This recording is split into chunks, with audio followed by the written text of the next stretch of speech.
Assalamualaikum warahmatullahi wabarakatuh. Perkenalkan, nama saya Andriani Saban dengan NPMD 1B020041. Di sini saya akan menyampaikan tentang macam-macam sistem penyimpanan arsip. Sistem penyimpanan arsip terbagi menjadi 5. Yang pertama, penyimpanan arsip berdasarkan abjad, yaitu sistem penyimpanan atau penataan arsip berdasarkan abjad disusun berdasarkan alfabet A sampai Z.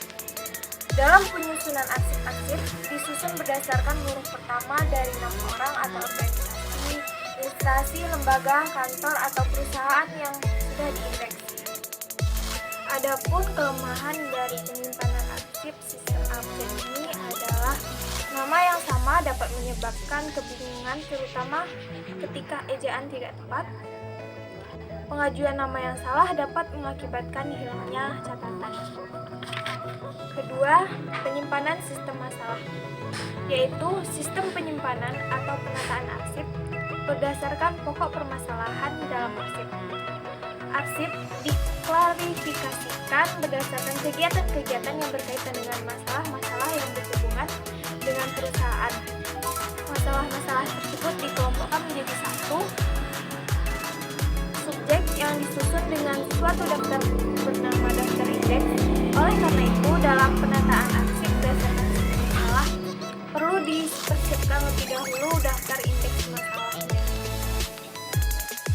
3. Penyimpanan sistem wilayah, yaitu sistem penyimpanan berdasarkan atau penataan arsip berdasarkan tata wilayah dengan pedoman pada wilayah, kota, negara, atau nama wilayah tertentu lainnya sebagai pokok permasalahan. Keempat, sistem penyimpanan arsip berdasarkan kronologis atau waktu atau tanggal, yaitu sistem penyimpanan arsip berdasarkan tanggal, tahun, bulan diterimanya arsip pada tahun penerimaan arsip. Tanggal yang dijadikan pedoman sebagai kode adalah tanggal datangnya surat.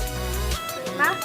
Sistem penyimpanan nomor, yaitu sistem penyimpanan atau penataan arsip berdasarkan nomor arsip, dikelompokkan berdasarkan permasalahan, kemudian masing-masing atau setiap masalah diberi nomor tertentu.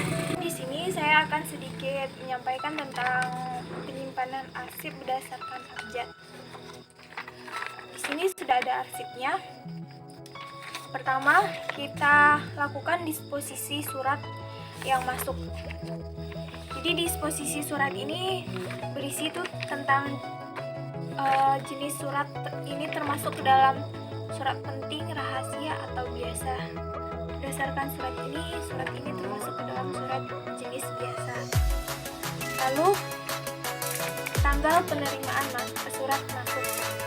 Surat ini kita terima pada tanggal berapa. Setelah itu nomor surat tertera pada surat ini yaitu 41251-LD-7/2019.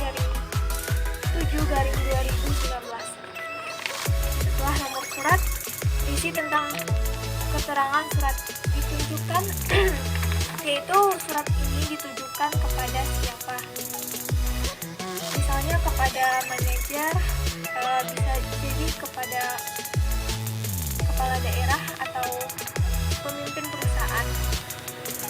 Lalu terakhir kolom catatan berisi tentang keluhan yang terdapat dalam surat ini. Kedua, membuat lembar indeks. Lalu setelah mengisi disposisi surat tersebut, data dari disposisi surat kita serahkan kepada pemimpin. Setelah itu, kita membuat lembar indeks surat.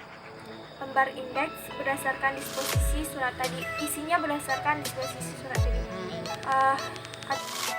Lalu setelah mengisi disposisi surat tadi, data dari disposisi surat kita serahkan kepada pemimpin. Setelah itu kita membuat lembar indeks surat. Lembar indeks surat ini berisikan berdasarkan disposisi surat yang tadi. Adapun formatnya yaitu alamat surat, nomor surat, tanggal surat, perihal, serta kode surat. Ketiga, mengisi buku agenda arsip. Buku agenda arsip ini kesimpulan dari disposisi dan indeks tadi kita salin ke dalam buku agenda.